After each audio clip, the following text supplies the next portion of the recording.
বন্ধুরা, welcome to my channel. আমি অমিত। আমি চলে এসেছি নতুন ব্লগ ভিডিও নিয়ে। তো তোমরা সবাই কেমন আছো? আশা করি ভালো আছো আর ভালো থেকো। এখানে আমি ব্লগ ভিডিও আপলোড করব। আজকে আমি যাচ্ছি মায়াপুর ইস্কন মন্দির। আমি আজকে ওখানে যাচ্ছি আর ওখানে গিয়ে কী কী করবো সেইগুলো আমি তোমাদের দেখাবো। তো তোমরা স্কিপ না করে ভিডিওটা পুরো দেখো প্লিজ। ট্রেনে উঠেছি সোদপুর থেকে আর এখন ট্রেনের মধ্যে দাঁড়িয়ে আছি। আজকে রবিবার 14ই জুলাই। আমি বেরিয়ে পড়েছি আমার নতুন ব্লগ ভিডিও নিয়ে মায়াপুর ইস্কন টেম্পল। তোমরা আগেও দেখেছো অনেকের ব্লগ ভিডিও, আজকে আমার ব্লগটা দেখো, ভালো লাগবে। আকাশটা খুব মেঘলা, একটু আধটু বৃষ্টিও পড়ছে ফোঁটা ফোঁটা। চারিদিকে খুব মনোরম পরিবেশ, ভালো হাওয়া দিচ্ছে আর আমার খুব ভালোই লাগছে। বেরিয়েছি 11টায় আর ট্রেনে উঠেছি 11টা 45-এ। এবার আমি যখন ট্রেনে উঠেছি, ট্রেনে ওঠার সময় কৃষ্ণনগর লোকালটা বেরিয়ে গেছিলো। এবার আমি উঠেছি শান্তিপুরে। এবার শান্তিপুর ট্রেন তো ওটা তো কৃষ্ণনগর যাবে না, তো আমাকে নামতে হবে রানাঘাট। এবার রানাঘাট থেকে আমি ট্রেন চেঞ্জ করে কৃষ্ণনগর যাব। আমি রানাঘাট নামিনি, আমি নেমেছি কালীনারায়ণপুর জংশন। এবার এখান থেকে ট্রেন চেঞ্জ করা যায়। যদি আমি কালীনারায়ণপুরে না নামতাম তাহলে আমি শান্তিপুর চলে যেতাম, তখন আমার আর খুবই অসুবিধা হয়ে যেত, তখন আমি আর পৌঁছাতেই পারতাম না কৃষ্ণনগর, আর মায়াপুর যাওয়া ইনকমপ্লিট থেকে যেত। খুব একটা ভিড় নেই, কারণ এখন বাজে দুপুর 3টে। অটো স্ট্যান্ডের দিকে যাওয়া যাক। মায়াপুরে আগেও এসেছিলাম, কিন্তু অনেক ছোটোবেলায়। এবার আমি একা আসলাম। পাশে একটা মালগাড়ি ট্রেন দাঁড়িয়ে আছে। তোমরা কারা কারা কৃষ্ণনগর হয়ে মায়াপুরে গেছো কমেন্ট করে জানিও। আমি আগে যখন মায়াপুরে গেছিলাম তখন আমি নবদ্বীপ ধাম হয়েই গেছিলাম। তো কৃষ্ণনগর সিটি জংশন হয়ে মায়াপুর আমি প্রথমবারই যাচ্ছি। তো দেখা যাক কেমন অভিজ্ঞতা হয়। আর প্রথমবার বলে না, আমি মায়াপুর একা প্রথমবার যাচ্ছি। আগে যখন গেছি তখন আমি অত বুঝতাম না, ছোটো ছিলাম, তাও ওই ক্লাস 10-11-এ পড়তাম। এখন এত বছর পর প্রথম যাচ্ছি, তাও আবার একা। তো দারুণ অভিজ্ঞতা হবে আশা করি। আমি অটোতে বসে পড়েছি, এবার প্যাসেঞ্জার হচ্ছে না। স্টেশন থেকে নেমে অনেক টোটো দাঁড়িয়েছিল। এবার তারা এক একজন এক এক ভাড়া চাইছে, কেউ 50 টাকা, কেউ 60 টাকা, কেউ 40 টাকা, কেউ 70 টাকা, কেউ বলে 100-150 এরকমও বলছে। একটু স্টেশনের সামনে থেকে উঠলে ওরা গলা কাটা দাম চাইবে। যখন কোথাও ঘুরতে যাই আর গাড়িতে বসে থাকি, অটো হোক গাড়ি হোক, আর যেই হাওয়াটা দেয় খুব ভালো লাগে। খুব মনোরম পরিবেশ, চারিপাশ খুব সুন্দর, গাছপালা, মাঠঘাট, অসাধারণ এক সৌন্দর্য, যা বাড়িতে বসে থাকলে তো হয়ে ওঠে না, তার জন্য বেরোতে হয়। এটা আমার লাইফের প্রথম ব্লগ ভিডিও। আমি যদি কোনো কিছু ভুল বলে থাকি ক্ষমা করে দিও।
পৌঁছে গেছি। এখানে আশেপাশে দোকান রয়েছে,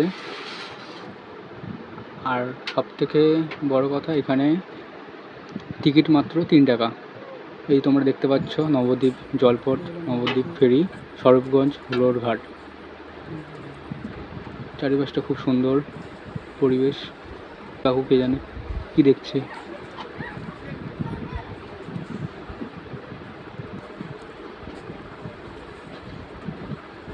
এখানে বোট দাঁড়িয়ে আছে।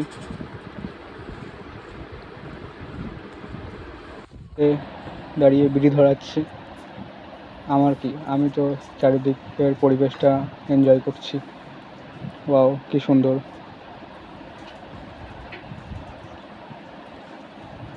মেঘটা দেখো, সূর্যটা পুরো ক্যামেরায় ফোকাস করছে। সবাই সাইকেল বাইক নিয়ে উঠে পড়েছে। জানি না সাইকেল বাইকে ভাড়া কতটা, জিজ্ঞেস করিনি।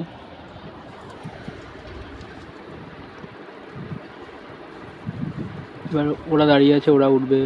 এখনও ওঠেনি, কারণ ওরা যখন নৌকোটা ছাড়বে তখন ওরা উঠবে। ওরা তাই বাইরে দাঁড়িয়ে আছে। এর মাঝে আমি দুটো সেলফি তুলে নিই। আমার রোদটা আমার গালে এসে লাগছে, আর দারুণ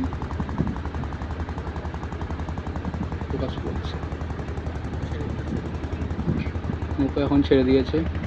আমি যাচ্ছি মায়াপুর ঘাটের দিকে। দেখো তোমরা চারিপাশটা কি সুন্দর।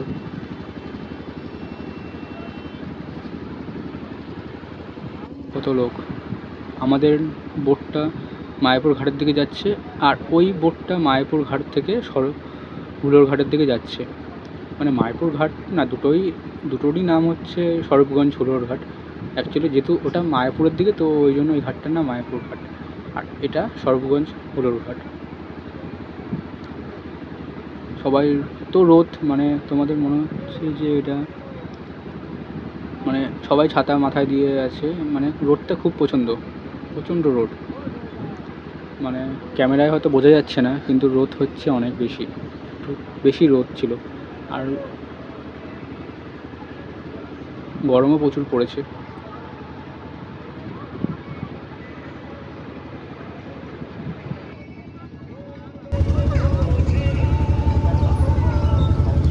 ওই দেখা যাচ্ছে মায়াপুর ঘাট দূরে। অনেক লোক দাঁড়িয়ে আছে, তারা আবার ব্যাক করবে স্বরূপগঞ্জ হুলোর ঘাটের দিকে।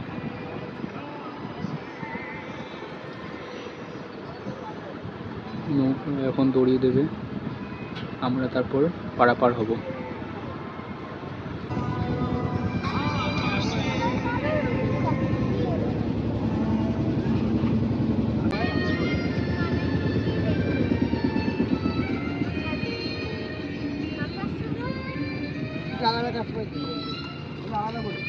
চৈতন্য মঠ শ্রী চৈতন্য মহাপ্রভুর জন্মস্থান।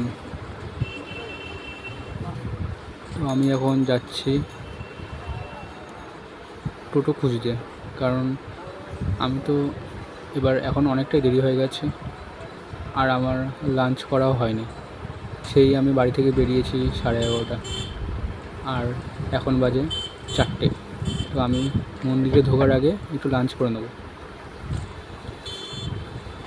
আমি টোটোতে উঠে পড়েছি আর যাচ্ছি মায়াপুর ইস্কন টেম্পলের দিকে। আমরা আশেপাশে এই মন্দিরগুলোকে দেখতে পাবে, এগুলো রাস্তাতেই পড়ে। তো আমি যদি ব্যাক করার সময় পাই, তাহলে তোমাদেরকে ভিতরে ঢুকে দেখাবো কি আছে। ওই দেখো, দেখা যাচ্ছে মায়াপুর ইস্কন মন্দির।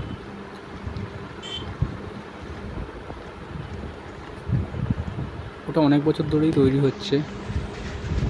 শুনছিলাম তো 2024-এর মানে এই বছর ডিসেম্বর থেকে সামনের বছরের মধ্যে ওটা উদ্বোধন হবে। তো দেখা যাক। আমার একটু ঠান্ডা লেগেছে, তো এই কথাগুলো আস্তে আস্তে বেরোচ্ছে, গলাটা বসে গেছে, ওই জন্য। তোমাদেরকে ইস্কন মন্দির সম্বন্ধে কিছু তথ্য দিই, তোমরা একটু মন দিয়ে শোনো। শ্রী শ্রী চন্দ্রোদয় মন্দির কলকাতা থেকে 130 কিমি দূরে মায়াপুর চন্দ্রোদয় মন্দির নামে অবস্থিত। এটি জলঙ্গি নদীর তীরে অবস্থিত ইস্কন মন্দির দ্বারা নবনির্মিত নগরী। নদিয়া জেলায় অবস্থিত শ্রীধাম নবদ্বীপ শ্রী চৈতন্য মহাপ্রভুর জন্মস্থান হিসাবে খ্যাত। মায়াপুরের প্রধান পর্যটন কেন্দ্র এই মন্দির। আন্তর্জাতিক কৃষ্ণ ভাবনামৃত সংঘ ইস্কন সদর দপ্তর হলো মায়াপুর চন্দ্রোদয় মন্দির। এই মন্দিরে তোমরা শ্রীল প্রভুপাদের পুষ্প সমাধি দেখতে পাবে। এখানে সিজন বশত চন্দন যাত্রা, স্নান যাত্রা, রথযাত্রা, জন্মাষ্টমী, রাধাষ্টমী ইত্যাদি উৎসবগুলো হয়। আর এদের ইস্কন যে ম্যানেজমেন্ট ওরাই এইগুলো আয়োজন করে। শ্রীকৃষ্ণ গোবিন্দ হরে মুরারে হে নাথ নারায়ণ বাসুদেবা। শ্রীকৃষ্ণ গোবিন্দ হরে মুরারে হে নাথ নারাयण वासुदेवा। देवकी नंदन तुमको वंदन रखते सबकी लाज, सबके स्वामी अंतर्यामी पूर्ण कीजे काज।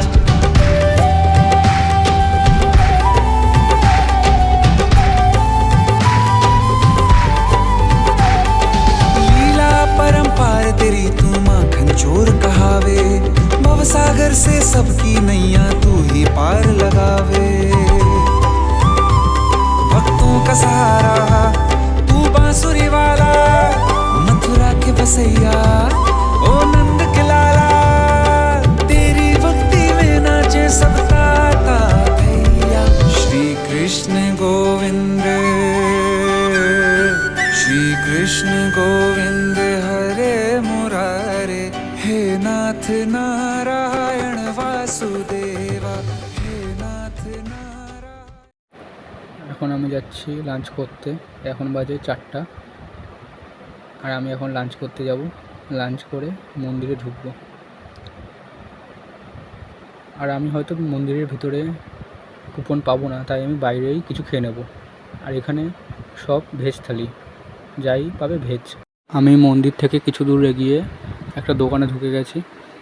এখানে এই দেখো আমাকে দিয়েছে ভাত, ডাল, একটা শাক, তারপর আলু সোয়াবিনের তরকারি, আর একটা আলু বটবটি ভাজা। তো এখানে লিমিটেডের কিছু নেই, যত। তো আমি মন্দিরে ঢুকে গেছি। এটা বিশাল বড় মন্দির। এটা নতুন হচ্ছে, এখনও কাজ চলছে, এখনও এটা শুরু হয়নি। এই যে পাশে এখানে অখণ্ড হরিনাম সংকীর্তন, মানে সারাদিনই এখানে কীর্তন হয়, ননস্টপ, থামে না। এখানে এই যে মন্দিরের ভিতরে এন্ট্রান্সটা, ওই ডান দিকে ওখানে প্রভুপাদ ওনার সমাধি মন্দির আছে। আমি এখন এগিয়ে চলেছি মেন মন্দিরের দিকে। তো যাওয়া যাক। খুব প্রচণ্ড রোড, আমি ঘেমে গেছি পুরো।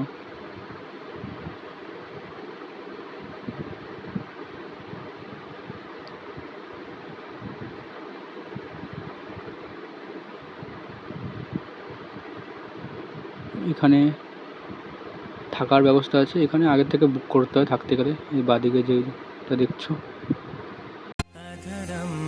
मधुरं वदनं मधुरं नयनं मधुरं हसितं मधुरं हृदयं मधुरं गमनं मधुरं मधुराधिपते रखिलं मधुरम्।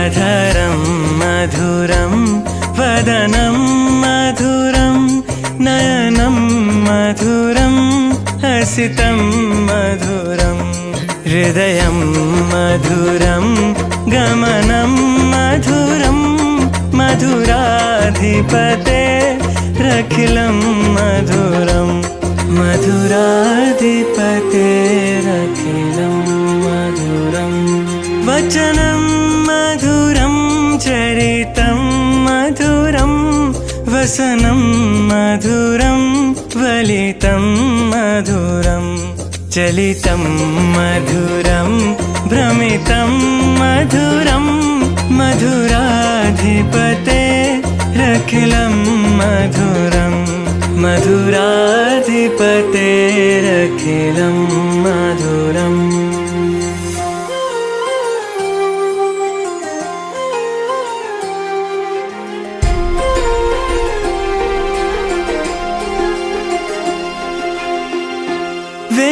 वेणुर्मधुरो रेणुर्मधुरा पाणिर्मधुरा पादौ मधुरौ नेतं मधुरं सख्यं मधुरं मधुराधिपतेरखिलं मधुरं मधुराधिपतेरखिलं मधुरम्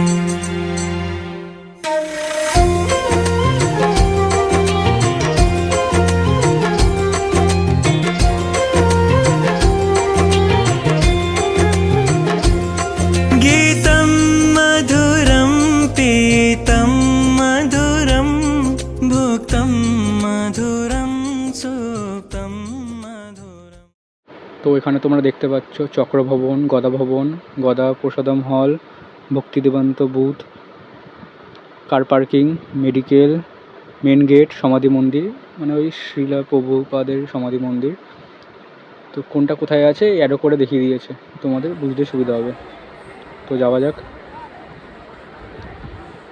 নানারকম পতাকা, ওই দেখো শ্রীলা প্রভুপাদ ওনার একটা ছবি, মানে মেন মন্দিরের কবে ওপেনিং হবে ওটা বলছে ওখানে।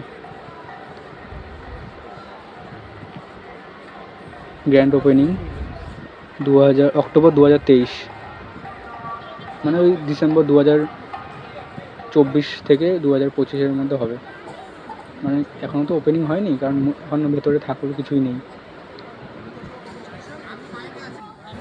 এখানে তোমরা 50 টাকার মূল্যে ভেতরে গিয়ে দেখতে পারবে। এই যে দেখো রথ দাঁড়িয়ে আছে, জগন্নাথ, বলরাম, সুভদ্রা, ভগবানের রথ। আমি একটু হেঁটে চারিপাশটা দেখি। এখানে লাইভ প্যাট্রন মেম্বার, সেবাদানের কিছু। এখানে একজন ফরেনার প্রভু, উনি এই বইগুলো বিক্রি করছেন। তো আমি একটু দেখাই তোমাদেরকে, দেখো তোমরা। প্রভুপাদ, শ্রীকৃষ্ণ, শ্রী ভগবদ্গীতা, ঈশ্বর, শ্রী জগন্নাথ, এরকম নানান আধ্যাত্মিক বই রয়েছে, তোমরা নিয়ে পড়তে পারো, ভালো লাগবে। তো উনি আমাকে বললেন প্রথমে যে বেঙ্গলি আর হিন্দি আর ইংলিশ। আমি বললাম যে বেঙ্গলি বুক। তারপর উনি আমাকে বললেন যে কোনটা নেবে প্রভু, কোনটা নেবে। আমি বললাম যে দেখছি এমনি। আমি এগিয়ে গেলাম। কত ভিড়, এখানে ভোগ দিচ্ছে এখনও। এখানে তোমরা দেখতে পাচ্ছ বিনামূল্যে জুতো রাখা যাবে।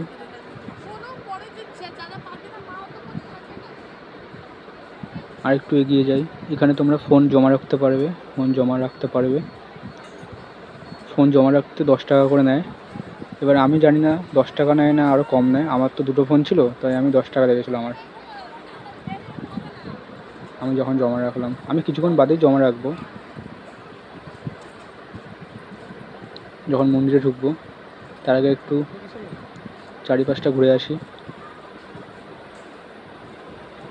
এখানে সবাই লাইন দিয়ে ভোগের জন্য দাঁড়িয়ে আছে।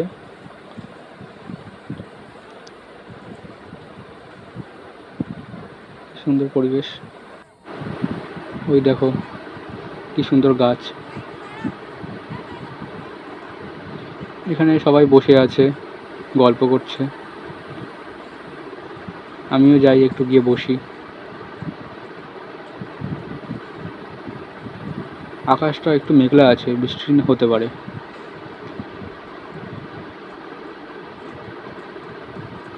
তিন মূর্তি বসে আছে, তিনটে কাকু।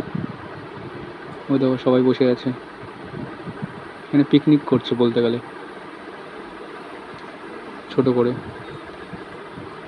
তো আমরা যখন ফ্যামিলি নিয়ে যাই আমরাও এভাবে পিকনিক করি সবাই মিলে বসে, ভালোই লাগে।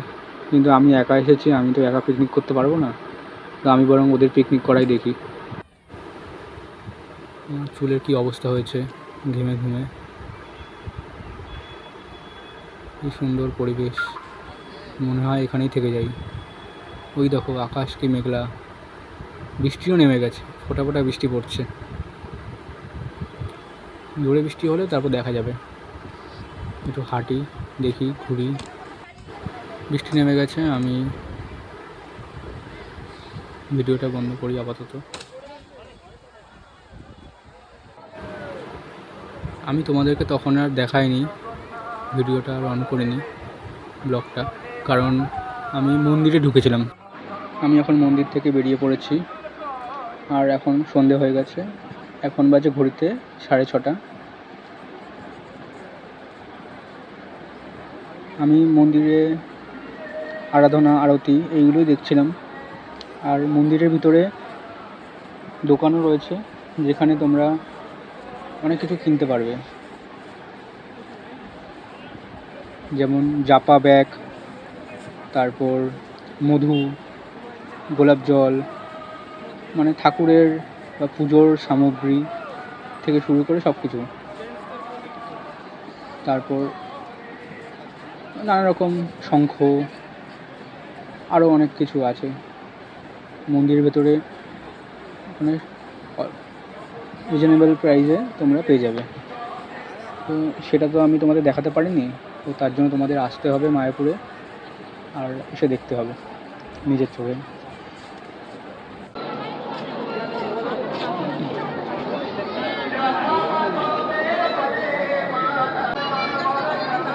জুতো রাখা যায় তো?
এই দেখো আমি কোথায় চলে এসেছি। এখানে অনেক খাবারের দোকান রয়েছে, রোল, চাউমিন, ফুচকা।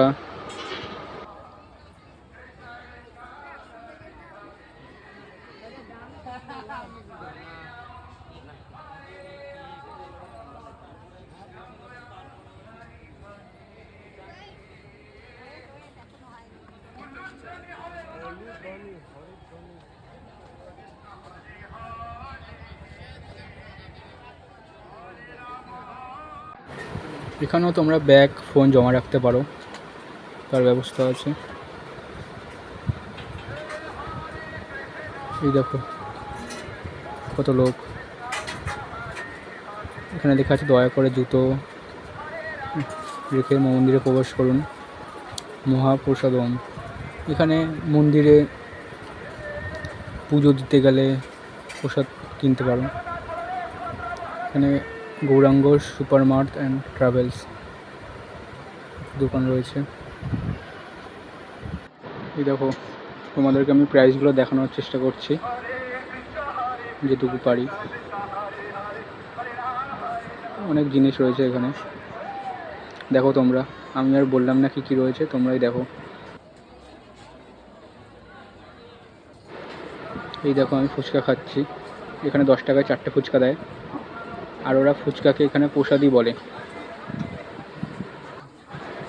এখানে ঘুগনিও পাওয়া যাচ্ছে, এখানে চাউমিন বানাচ্ছে, রোল বানাচ্ছে কাকু।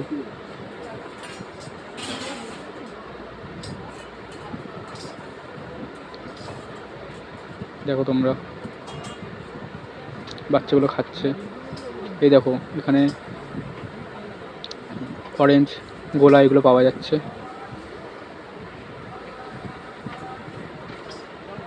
ওই দাদা বলছে মোমো খাবো, আমাকে একটু দেখাই, আমি ঘেমে গেছি। দেখো এখানে দেখো কি হচ্ছে, হরে কৃষ্ণ হরে রাম, রাধে রাধে, হরি বল।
আমি এখন যাচ্ছি শিলা প্রভুপাদের সমাধির দিকে।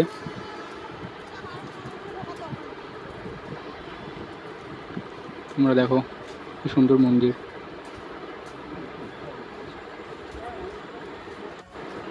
তো তোমাদের এই মন্দিরের ভিতরটাও দেখাতে পারবো না, এখানেও ফোন অ্যালাউ নেই, প্রবেশ নিষেধ মোবাইল ফোন নিয়ে। আমি মোবাইল জমা রেখে এখানে দেখে আসি, তারপর তোমাদের সাথে কথা বলছি। চলো, আমার দেখা হয়ে গেছে, আমি এখন বেরিয়ে পড়েছি। এখন আমি বাড়ি যাব, অনেক টায়ার্ড। এখন বাজে 7:30 বাজে। দেখো সবাই বসে আছে, সবাই যাচ্ছে দেখার জন্য, আমি তো বেরিয়ে পড়ছি।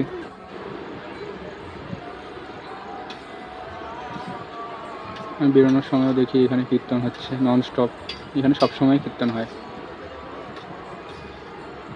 হরিনাম।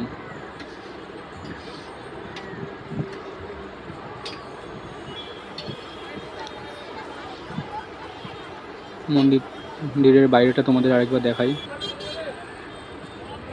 খুব সুন্দর। বাইরে কত দোকান। আমি বেরিয়ে পড়েছি, আমি এবার ঘাটের উদ্দেশ্যে যাচ্ছি। এবার আমি আর টোটোতে উঠিনি, আমি হেঁটেতেই চলে যাব। দেখো কত দোকান, বাইরেও কিছু খেতে পারো, অনেক দোকান আছে। আইসক্রিম, টোটোগুলো দাঁড়িয়ে আছে। আমাকে তো অনেকে বলছে যাবেন দাদা, আমি বললাম না, হেঁটেই চলে যাব।